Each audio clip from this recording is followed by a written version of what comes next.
this is Jessica Stanko with Coach Realtors, and I'm here today with Dan Gobetz, attorney at law, and we're discussing the importance of hiring a real estate attorney. Sellers, when you are looking to sell your house, you should be contacting Dan's office, and there's a number of things that Dan is going to ask for. He will need right up front. And on the buyer's side, you will also need to hire an attorney to represent you in your purchase, again, calling Dan's office. So we're going to start with sellers, the importance of hiring an attorney and things that you're going to need up front and supply with to Dan. So Dan, let's get started. Well, good morning, Jessica. Thank you for having me. On Long Island, it's very common that you have an attorney represent you. Although it's not legally required, it's customary, and it's typically one of the biggest transactions that a client will have, either their purchase or the sale of their home. So if you're a seller and you're preparing to sell, there's some documents that'll come in very handy and helpful. The documents that I like for a seller to provide my office is a copy of the deed. The deed shows who owns the property.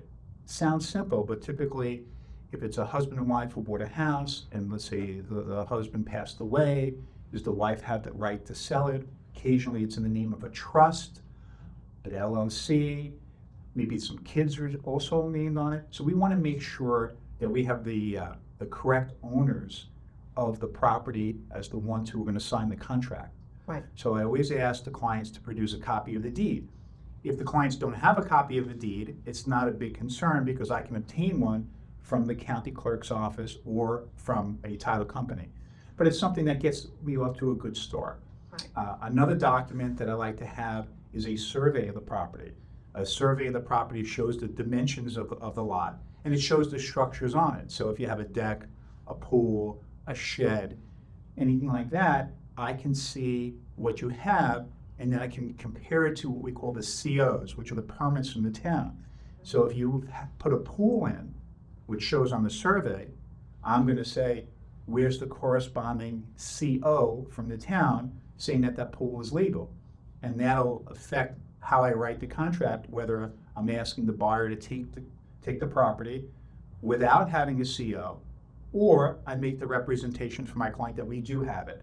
So it affects how we prepare the contract. So a deed, a survey, and any copies of COs are very helpful from a seller's point of view. Okay, great, because it is the seller's attorney that creates the contract. So when the seller finds a buyer, right, contracts need to go out. Dan's office is representing the seller in this situation. Mm-hmm. He's going to draw up the contract that will then go over to the buyer's attorney. So he's got to make sure he has all his ducks in a row and all the facts, right, so that you Correct. set that contract up to protect your seller. Yes, we want to make sure that the seller doesn't make a misrepresentation or overpromise something that they can't deliver. Right. Right. So we want to match the contract with the expectations of everyone. Right. And then so from the buyer side, I know I do a lot of business with Dan. So when he's got a buyer that he's representing and I'm the real estate agent, I will let Dan's office know, hey, I've got this buyer. I introduce them. He kind of gives them a little synopsis on what, to expect. They get the house, and then I send over a deal sheet to Dan's office. Mm-hmm. So that they can draw up contracts. So I give Dan all the specifics on the deal. So what are the things that, am I giving you enough though? Like I always try and give Dan the full listing. I give copy of the tax bill. I pull records from the township, like Dan was saying on the seller side. He wants a survey, he wants COs, he wants to see what's going on. So I try and supply him with as much facts as I possibly can, so that when he receives the contract from the seller's attorney, Mm-hmm. you can go through it and say, well, this is what Jessica gave me, this is the deal. I need to make sure that all of this is intact in the contract, correct? Exactly. I want to know all the terms, the standard terms that everyone thinks of. The price, subject to a mortgage or not, when we're closing. But there's little things I want to know. For example, if the seller owns two lots that are side by side, right? They own a lot with the house, and then there's a little piece next door that maybe they just use for storage. I want to make sure the contract includes both lots. Okay. Right. Yep. I also want to make sure that if I look at that survey, and I'm the buyer, and it shows the pool, I want to make sure that the pool's legal. A lot of times on Long Island, we have finished basements with apartments, right? We have decks, we have pools, we have sheds, we have all these things that us as Long Islanders add on to make our house nicer. Sometimes we avoid the town, Right. okay? And when avoiding the town, you save a little bit with, your taxes, but when it's time to sell, you may have an issue because as a buyer, you don't want to inherit a problem.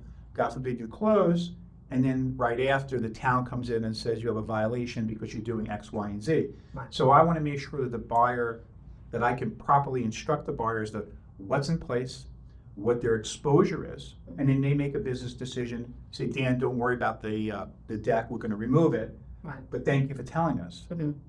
Or, wow, we didn't know that the basement apartment was illegal. Is that going to be a problem with us getting a loan from a bank? Right. Is it okay to rent it to somebody? Things like that. Right. Okay, perfect. Yeah. So let's throw a little story in there possibly, like, Okay.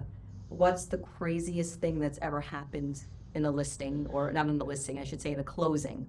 Well, I've been doing this for 30 years, so I've seen a lot. I've seen a lot of things. I try my best, through my experience, to avoid problems. But occasionally you get a zinger. And one crazy story is I was representing a buyer who was buying a house from a group of adult children. We'll say the parents had died, and there was 5 or 6 brothers and sisters who owned the house, and they didn't get along so well. And at the closing, we had them in separate rooms. And in the middle of the closing, one of the sellers just got up and left. And we were like, where did the brother go? And what we found out, because he eventually returned, is he had to go to the house to get the money that was buried in one of the walls. So that was quite an interesting story because we weren't sure if we were ultimately going to close. Because as the buyer, we were like, where did the seller disappear? Right. But ultimately, he came back and he said that he forgot that he had put money behind one of the walls. And Interesting.